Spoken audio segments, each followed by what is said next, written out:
Facebook কিন্তু তার ইউজারদের মনোভাব বুঝে তাদের কাছে পোস্ট রেকমেন্ড করে।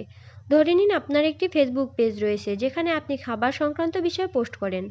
আপনার ওই পেজে যারা লাইক করেছেন তাদের কাছে সেই পোস্ট পৌঁছানোর কথা, কিন্তু দেখা গেল যারা লাইক করছেন তাদের মধ্যে অনেকেই আপনার পোস্টগুলো পছন্দ করছেন না, অথবা হয়তো আগে পছন্দ করতেন কিন্তু এখন সেগুলো পছন্দের তালিকায় নেই। ফেসবুক কিন্তু সবই বুঝতে পারে, এবং যারা আপনার পোস্ট পছন্দ করছেন না তাদের কাছে আপনার পেজের পোস্টগুলো রেকমেন্ড করবে না, যার ফলে আপনার ফেসবুকের পেজের রিচ কমে যেতে পারে।